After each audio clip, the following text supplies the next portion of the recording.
Thank you. They started off pretty well, so it's good. It's good. Got some good news. So, I wrote down it's always great to be able to win and learn, right? And as you look at Saturday, we were able to do that. We were able to win, and there's a lot of teaching plays that we'll be able to go over with our guys today. And as I told them, it's not victory that you're chasing.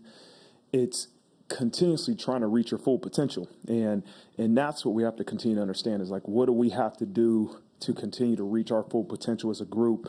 It wasn't perfect. We know that. You guys watched the game. But it was really good to see us come into the locker room with a 7-point lead and then have the ability to go out there and finish the game 41-17 and give up 3 points in the second half. And the second half wasn't perfect, but to finish the game to our standard and to finish the way we did, I was extremely proud of those guys. Defensively, we did a really good job on third down. I think they were 3 of 13. And then, again, pass defense, they did a really good job, and what we're doing, what we're being able to do in our pass defense is I told Coach Golden, man, it's been really good. We got to improve tackling. We know that. You can't miss tackles. And, any penalty can hurt our team, right? We got to eliminate the penalties. Offensively, ran the ball really well, which opened up some things in the pass game and took some shots and had some big explosive plays. And so that was really good to see. Again, you look at the two, I think we had 3 holding penalties on offense, and we know we can't do that, right? We know that's going to be drive killers. So we have to play with better technique and make sure that those things don't happen. And then special teams, the ability to have a 45-yard net is huge. You talk about the battle of field possession, and 2 for 3 of field goals, and Spence made another one from 50. So, again, those are all positives. And so the players of the game on offense was Audric Estime, defense was Jack Kaiser, and then special teams was Devin Ford. And scout players of the week were on offense Joe Otting, and for the first time we had the same guy win the defense and special teams player of the week, and that was Micah Bell. And I have to give a special shout out to Obi from Dunn Hall. I mean, that was he gets the fan of the game. That was pretty cool to just see. At first I didn't know what was going on, and then the crowd's cheering. I look up on the video board and see him, and that was pretty cool, man. So turning the page. Obviously, we have a great opponent coming in. We're excited about, the chance to go against a top-tier opponent for sure. And we're excited about just the atmosphere, the experience that's going to be here with College Game Day and the Pat McAfee Show and NBC. And, we get to finally wear the green uniforms. So they talked me into wearing a green jacket today. And so I said I'll wear it. And so we expect to see a lot of green in that stadium. And I think it's going to be a really cool opportunity, a great opportunity on Saturday night to, play a great opponent in Notre Dame Stadium. So, we got to continue to focus on what it will take to have success on Saturday, and that's having a great Monday and making sure that we really focus on improving today and really staying focused on the present. And so, I'm looking forward to seeing, Ryan Day again. He's done an unbelievable job leading that program. I've told him every time I talk to him that, he has just done a tremendous job of really leading that program. So we know it's going to be a really good opponent with a great coaching staff, and we're looking forward to that. So with that, I'll open up for questions. We'll start in the back on the platform with Matt Locke.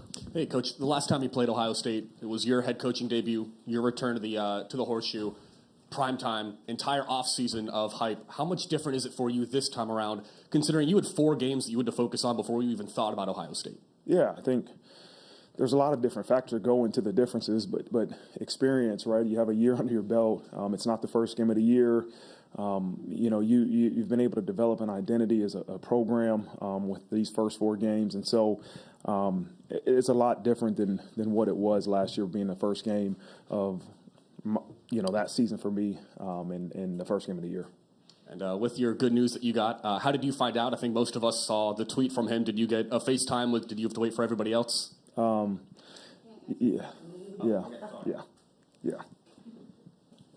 All All right, we'll go to second row on your right middle, Chuck Freeby.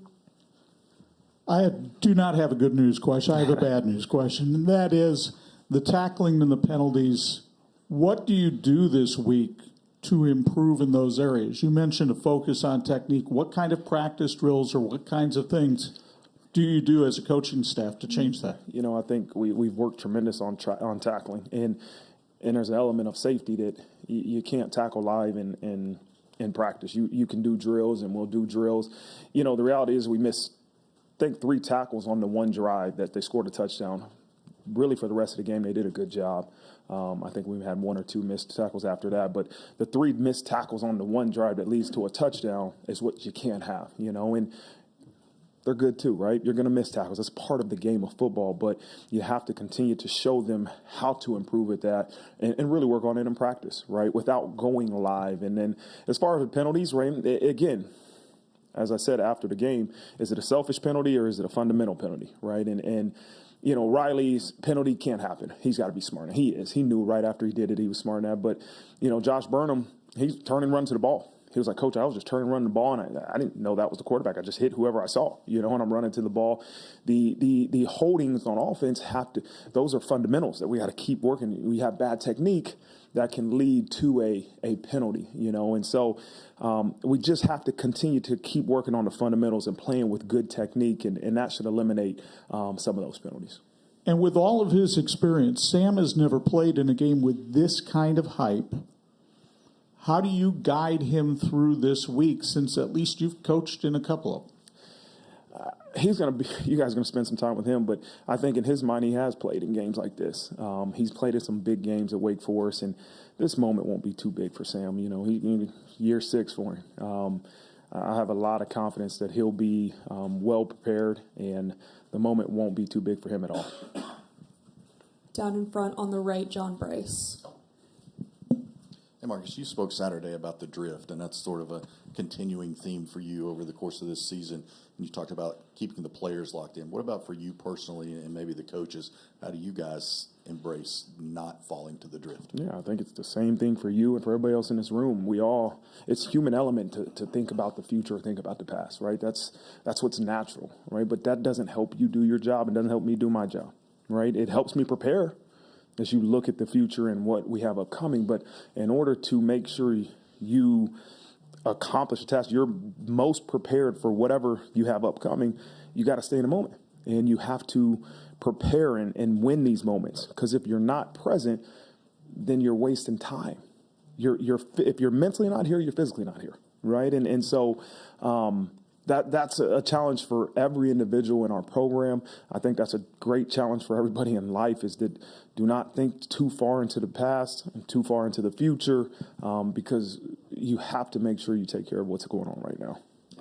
Do you have any tactics that you lean on in that regard? And then also your commitment to special teams. Several guys have talked about. You still have 5th and 6th year seniors starting on some special teams. And it's just how important is that? What kind of message does it send roster wide? Yeah, it's for me, to catch yourself. The tactic is to catch yourself drifting, right?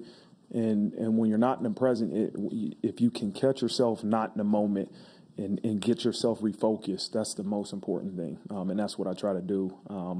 As far as special teams, it's so important, right? And I make sure our whole entire program understands how important it is. We will put our best players on special teams, and I want every person in our program to understand that, And so that best player might not be a starter, right? We see Luke Talich out there, and you see some other guys doing some really good things, but the best players on our team will be on special teams. Third row on your left, Tim Priester. It seems that every time you play a home game, you're not exactly sure who you're going to get at quarterback with Tennessee State and Central Michigan. But I would imagine McCord starts, but Brown has played. What are you considering with those two styles of quarterbacks, in addition to playing against a first-time offensive coordinator? Yeah, you've seen their offense kind of evolved over the first 3 games, and it's explosive. You see a lot of tempo. I think I've seen more tempo recently, but listen, they have playmakers. They can run the ball. They got a stable of running backs. that truly can do some things in the run game. As far as the quarterback, we plan on seeing McCord, right? We think he's named the starter, and that's who we plan on seeing. But you have to have a plan.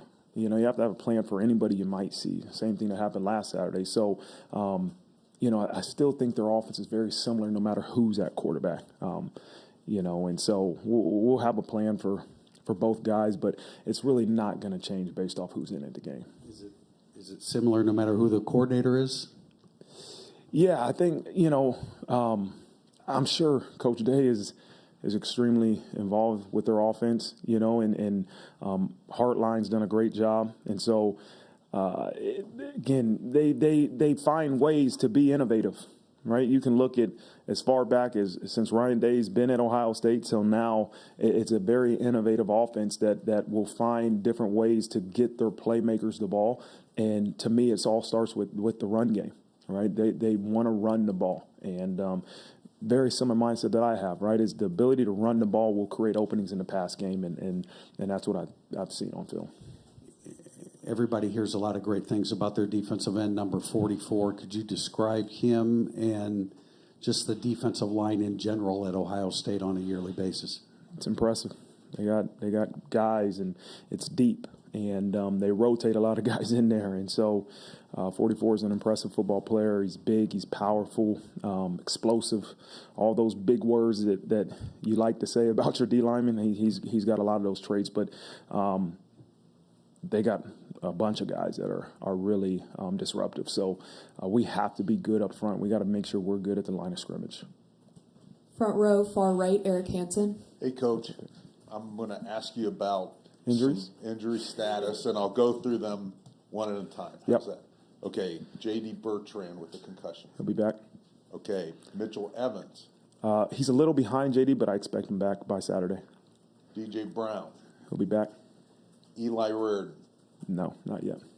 Gabe Rubio. He will start practicing Tuesday, so expect him, if as all goes well this week, to be able to go on Saturday.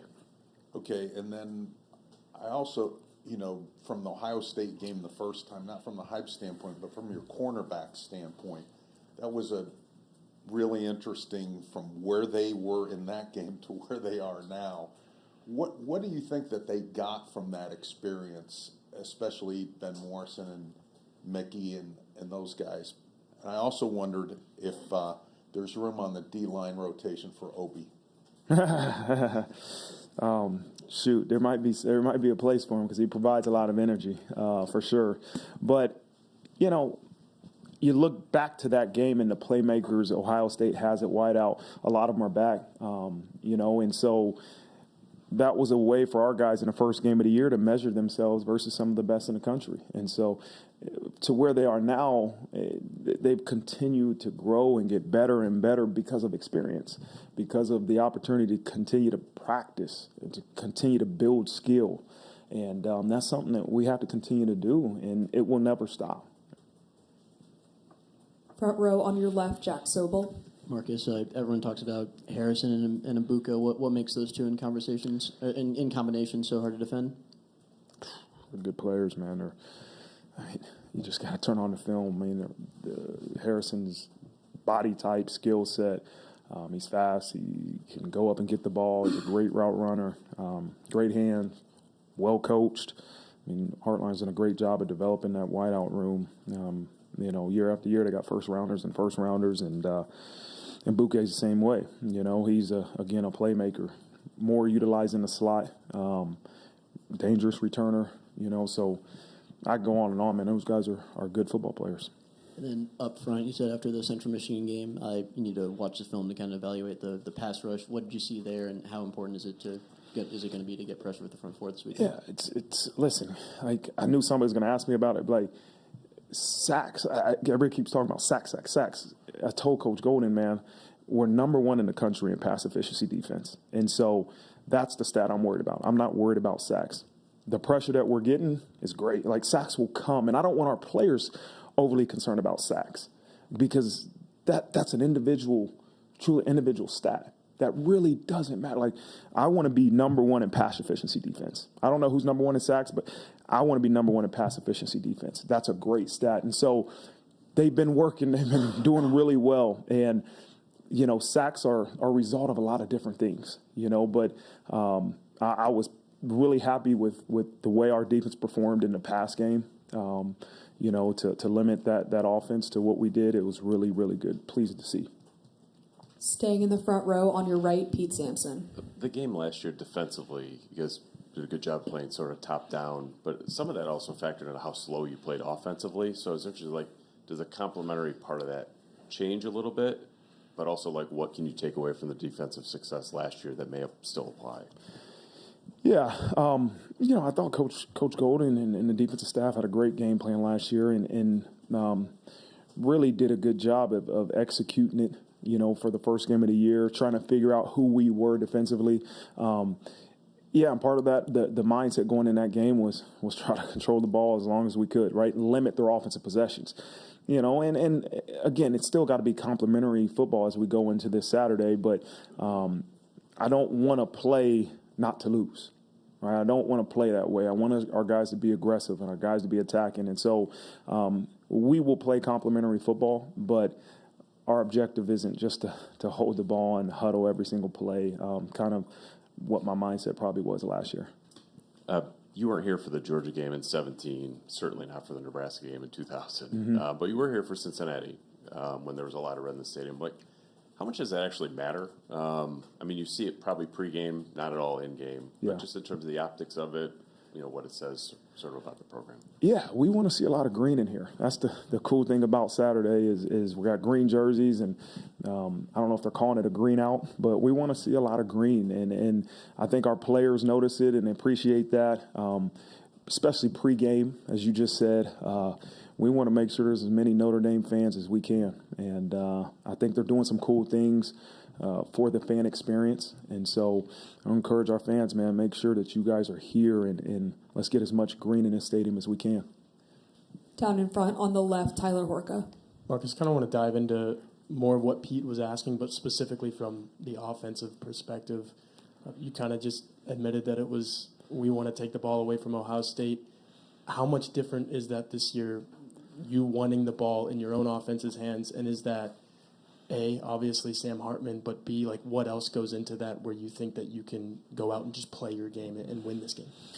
Yeah, I think going into last season, you had some questions on really what was our identity. This is game one, right? What was our identity on offense? Similar to this year, game one, you don't know until you face an opponent. But we know what we can do offensively after 4 games, and we're not going to go rapid speed now. I don't want to go up tempo and go as fast as we can. And, it's complementary football. And so the ability for our defense, what we want to do is make sure that, we limit the big plays, right? We want them to have to truly drive down the field, and we limit those big plays. And offensively, we want to have success. And we're not going to go, again, throw deep balls every play. It's complementary football, and we still want to win time of possession and those type of things that really factor into your success. But the mindset is different because you know more about your team this year than you did last year for game one. And then Jack asked you about Ohio State's wide receivers, but I think an interesting part of this game is Ohio State has some really good defensive backs, and this will probably be the best group that your wide receivers have seen. So how important is it for guys like Chris Tyree, Jaden Thomas, all those guys to get open and give Sam options? Yeah, I'll make sure to say I have a lot of confidence in our wide receivers and the work they put in. The development Coach Stuckey has done with those guys, to have young guys making plays, to have a converted running back making plays, Tobias, JT, Cozy, those guys are all playing really well. And so I'm excited for those guys to get the opportunity to go out there Saturday and compete against some really good DBs. Third row on your right, Tim O'Malley. Coach, 2 personnel questions actually. Saturday you mentioned not looking ahead all week. I think one guy might have been Javonte Jean-Baptiste. What is your message to him this week? How do you kind of rein him in, but draw the line, or not draw the line, but understand that this is a special week for him? Yeah, I can't jump into his brain and know what's going on, but my message to him will be the same thing really to everybody else is don't worry about Saturday, worry about today. And when we get to Saturday, worrying about doing your job and winning the interval every single play. That's all that really matters. It does. nothing else truly matters if we want to have success and if he wants to have a successful game. You have a great Monday, and you stay in the moment, and then on Saturday you win the interval. And if you want to have a great outcome, that's what it's going to take, Javonte. And so the constant reminder, because, again, you're right, he was there last year, right? And he knows a lot of those guys. And so the ability to continue to remind him, this is what you need to keep telling yourself, and this is what you need to do to have success.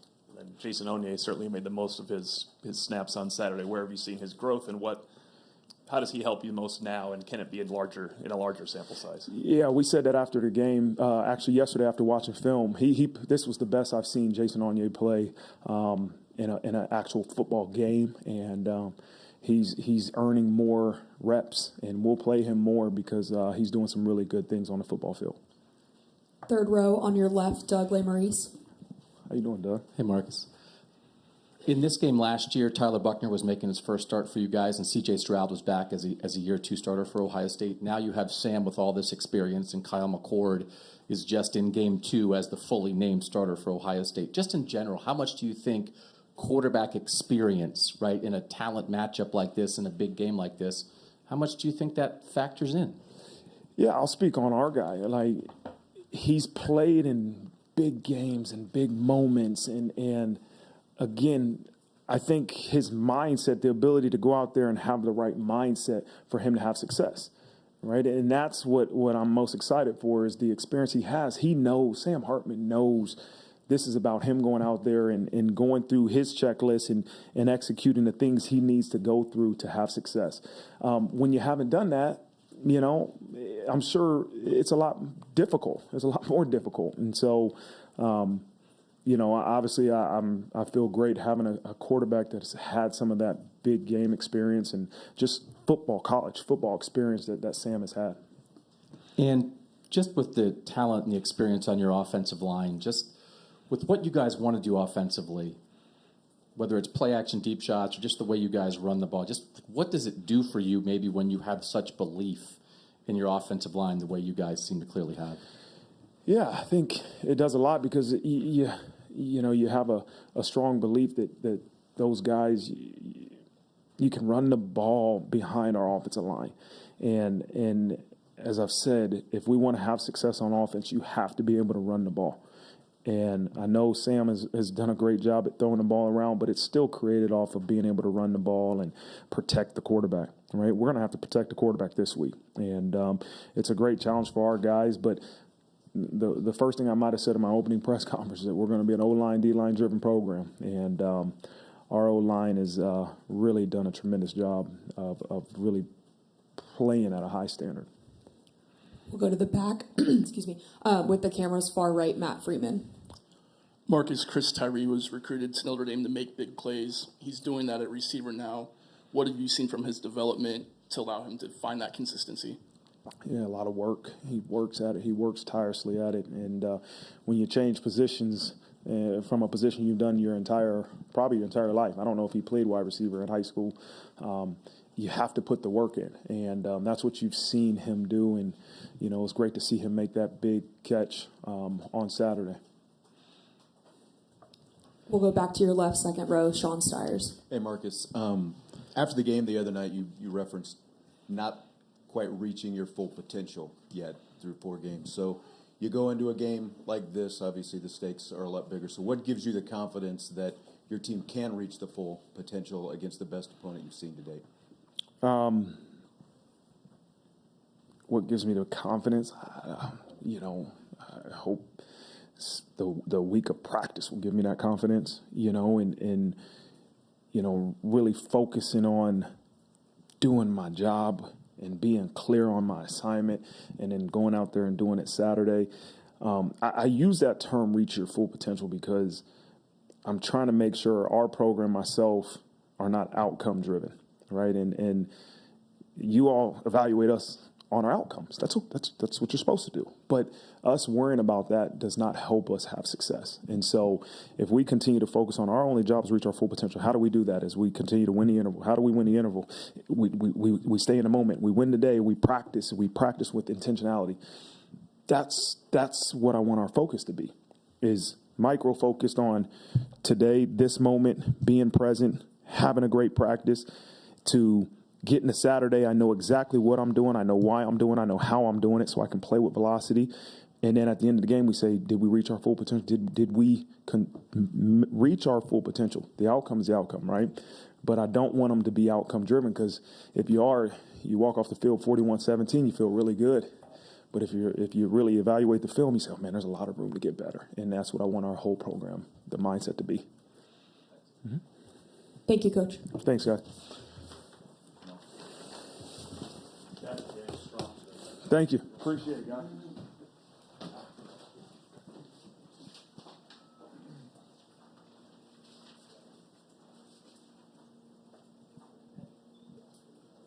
All right, we've got quarterback Sam Hartman coming to the podium now. We are not going to do an opening statement, so we'll open it up for questions. So go ahead and raise your hand if you've got a question. All right, we'll start down in front. Tyler Horka. Sam, Marcus was just in here talking about how many football games you've played, obviously. Does this feel like the biggest one, or where does it rank for you? I mean, yeah, it's a big game. Obviously, any game, college game day, whatever you want to call it. I mean, I think it's huge opportunity for us as a program and as a team, to go out there and show what we got. And obviously a really challenging opponent, a historically great opponent, great football program, and like ourselves as a great football university. So I think it's just a clash of two football greats that growing up, you kind of think about and look at those games of, Ohio State and all the other big ones that you're like, that'd be a cool game to play in. And so it's exciting. It is a big game. I think to shy away from that is foolish, but I think it's going to be, like every week, is it going to be about us executing at the highest level and like Coach Freeman probably already said, reaching our full potential. You kind of alluded to it there as well, but didn't grow up in this part of the country, so I'm just curious what it means for you to be a part of something like this, Notre Dame, Ohio State. I think it's only the 7th time these two teams have played each other. I mean, I think it's just big, big for the university, big for our team and this season. Obviously, the road to the finish line leads through, this game and really every game for us. But obviously, it's a big challenge. It's going to be a huge crowd, a huge ordeal here with College game day, everything included. But we're gonna, try and keep our blinders on as much as we can, and understand that it's just going to be, one play, one life. Second row on your far right, Tom Noy. Sam, you've talked about the reasons of being at Notre Dame for a 6th season, but to flip it, maybe Notre Dame needs you here to play and win a game like you're going to play in on Saturday. So how do you stay in just being Sam Hartman and not having to be Superman in what you're going to face on Saturday night? I mean, I think it starts, with the confidence in our coaches, our confidence in the schemes that we're going to get into, and the players around me. I think, we have an unbelievable O-line that I have a lot of confidence in. Our running backs have all been playing incredibly well. Tight ends have been doing great, and outside, I mean, we showed we have some explosive capabilities and the ability to, spread the ball around when you need to and be able to run the ball when we can. So that's really where it is. And our defense, we've been playing a lot of complementary football. You look at the NC State game, there's times where we get shut out or they let up a score and we kind of bounce back off each other. So, it's always going to be about doing my job as the best I can do, and the plays are going to come when they need to be. But it's a lot of it's just the trust and belief that, everybody around me is doing their job, which they've been doing all year and we've been doing since the spring. So it's just exciting. It's an exciting opportunity to go out as a team and play a complete game. This week's already different for you because you're standing here talking to us on a Monday. On a regular Monday, 12:30, what would you be doing instead of being here? Probably eating lunch. I think it's 12:30 is probably lunchtime. So probably eating lunch. Had to eat that pretty quickly. But then we're back. I got to lift like 1:30, and then we're in team meetings and then practice from there, and then late watching film, studying, getting ready for the game. Third row on your far left, Doug Maurice. Hey, Sam, I'm sure you've gotten a lot of questions like this, but when you have the experience you have, just how do you feel it tangibly comes out compared to when you were a young quarterback playing in games like this? How does it actually help you once the game starts? I mean, I think you feel all the same emotions because you want to succeed, you want to play well, and I think that's, everyone in this room, when you have a big due date or a big important deadline to hit, you feel the nerves, you feel the excitement, you feel whatever you feel. And a lot of it's just the want to be the best, to have success and prove people right or wrong in whatever regard. And, I think again, it's a lot of it just revolves around the confidence I have walking into the Goog with the people that are around me, starting with Coach Freeman down to the very bottom. I think that's where I find it, and so that's kind of what I rely on. I think experience is experience, but every play you play is going to be different than the last, and so it's just going to be about trusting the guys around me and knowing that the support group around me is really, really talented, and they believe in me and I believe in them. I know it's early in the week, but do you have an early read on the Ohio State defense, Jim Knowles as a second-year coordinator there, what he likes to do? I think it just starts with them as their kind of quarterbacks of their defensive linebacking core is, two really stout players that have played a lot of football. Obviously, it really just encompasses their front seven. A lot of experience, a lot of talent there, and their secondaries, again, brought back a lot of guys from last year that are all extremely talented. And so, we know we have a challenge on our hand, and, they do a lot of things up front, very multiple. And so, again, going into this game, it's going to be a battle for all four quarters, and they're going to bring it, and they got a lot of experience as well. So, it's an exciting challenge, but not something that we're going to take lightly. Second row on your right, Mike Bernardino. Hey, Sam. You've played in a number of games, I guess, against ranked teams, but is there a particular tough outing against a ranked team? Maybe I'm thinking Pitt, maybe I'm thinking Wisconsin, but where the failure or falling short of what you hope to do is something you can plug into this week and make it better? I don't really know what the question is there, but learning from failure or personal disappointment. I think we all have tough games and we all have tough losses. I think Wisconsin was we were both like 4-5 at that point, so not very ranked. I think it's all about just, again, one play, one life mentality, and just being able to bounce back from bad plays, good plays. I think the guys around me and the guys up front are all really good at keeping me up and keeping me clean, and just the bounce back, one play, one life mentality is probably all I got there. And then you kind of segued into it. Steez is an actual word. I didn't know that till you got here, and it seems something you seem to identify with. Who gave that to you? Who pinned that to you? Why does it work for you? How can it help everyone around you? I think it's something I got when I was young at Wake, just kind of like a style with ease type deal, that a flow, whatever you want to call it. But I think everybody's different in their own way. It's not something I completely have sold out to, but it's just something that is an easy tagline for me. That there was a 10 before me at Wake, so nobody called me 10, and there was already a Sam on the team, so they had to create something else. So that's probably the root of it. Second row, middle right. Middle left. Dan Ernst. Sam, after the game on the field, you said be early, be loud, and be rowdy. Notre Dame has done a great job of having a green jersey game. It's going to be loud, but they're also doing these LED wristbands so that every single person in the crowd that puts one on, you're going to know exactly where they are and you can feel them. I'm just curious, have you ever been to a concert? Have you ever seen any of these sort of videos? It seems to me that there might be some red in the stadium this weekend, but those lights might drown out that red. Yeah, I think it's been incredible to be a part of. Post game is probably the coolest part for us. Sometimes you can, be out there and not even realize until the game's over and you look up and you're like, wow, the entire student section is still here, the entire fan base is still here. And I think it started in Ireland, where for myself being new, felt the impact of the Irish nation and Irish fans, just the global effect of traveling across the country and then coming for the first home game and now having the second and coming into our third.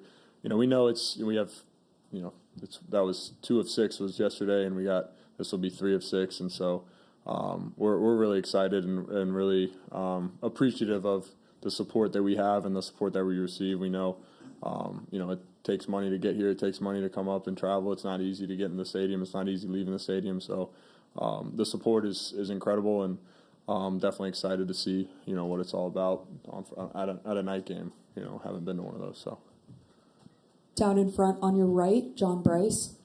Sam, when we see you in here, you're really calm, polished, just sort of easygoing. You're kind of that way on the field, in the huddle, or in between plays. But when you make a big play, you're not afraid to celebrate or let some emotion out. How do you strike that balance?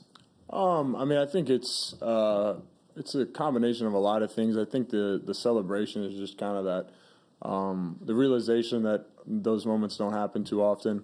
A lot of work gets put into what our team goes out there and does, and a lot of it's a part of our culture. We want to celebrate, the good plays and understand that they're fleeting, and the wins and are all very hard to come by. And so I think we, as an offensive unit and as a defensive unit as well, you can see on the tape, the pure joy and happiness that it brings to go, make a big play, go score a touchdown, and especially at home too. You can hear the crowd and the thousands of people that are screaming. It's a fun part, and it's good to sometimes let loose, and then obviously be able to reel it back in is huge.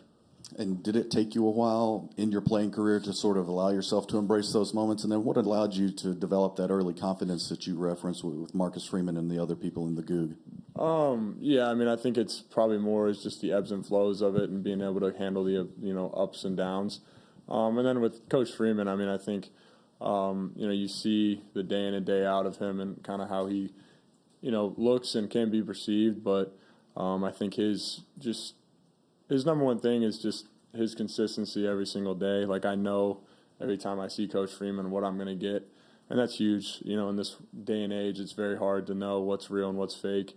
And as a head coach, to be in the spotlight that he's in and the pressure that's put on him, it's be very easy for him to kind of come in and be all riled up or be tired from his 6 kids or whatever you want to call it. But he shows up every single day and is persistent as I've ever seen, and we're grateful as a team to have him. And then on the flip side, he's always shows appreciation for our hard work and what we do for him. Third row on your left, Tim Priester. This past Saturday, Jason Garrett, the NBC analyst, said that you throw the deep ball as well as anybody that he's seen in a long time. Besides the hundreds and thousands of deep balls that you've thrown, what are some of the keys for you there, some of the checkpoints that makes sure that allows you to make sure you're on point? It's really the guys getting open. I think they can all look pretty on air and look pretty, off the hand, but if they're not caught, it's a lot of ooh and then nothing. And so I think that it's really those guys getting separation, and then the O-line protecting, right? Those plays don't take. They're not quick hitters. They're deep. They're deeper throws. Guys got to get down the field. And so really those two components kind of mesh together and make it look really good. But you take out an O-line, I'm getting hit in the face before the ball gets thrown. There's no receiver running down the field wide open. The ball doesn't, it might get deflected. It's not there. So that's really what it's not. That's something you learn as a quarterback is, a lot of people can go back there and throw the ball really, really far. It's, doing it with accuracy and then doing it with guys around you that you're on the same page with from hours and hours of work in the off season. And I know at one point you turned to the referee about the hit that you had on your left lower leg. I don't know specifically what it is, but did you speak with the official about that, and where are you with your injury? I was no injury. I think I was just curious because I didn't really see you're not really looking down if that kid just went down straight. But after watching it, it was kind of just a pile up. So it's football. It's a violent game. It's going to happen. And so I'm just glad I got out of it healthy and on to the next. Our last question will be second row, middle right, Chuck Freeby. Hey, Sam. You mentioned receivers getting separation. They face a very good defensive backcourt in Ohio State. What can you do to help them get separation or throw into tight windows on Saturday? I think it's all just going to be about execution. I think, you can scheme up all the things you want. You can work on beating man coverage all you want. But if, I don't execute, we don't execute, and just make the plays work. At the end of the day, we kind of rely on that phrase as whatever it is as it is. It's all about that, and we got to just go out there and execute, and they're going to get us, we're going to get them. It's going to be a battle of wills and who wants it the most at the end of the day for 4 quarters. And if we can make enough plays at the end of the day, then that's going to be that. And as Coach Freeman's probably said 30 times in his interview, we're just trying to reach our full potential, and whatever that ends up, it ends up. What do you see as the full potential for this team? It's a great question. If I had a crystal ball, I'd let you know, but I don't, so we'll see. Good. All right. Appreciate it. Go Irish.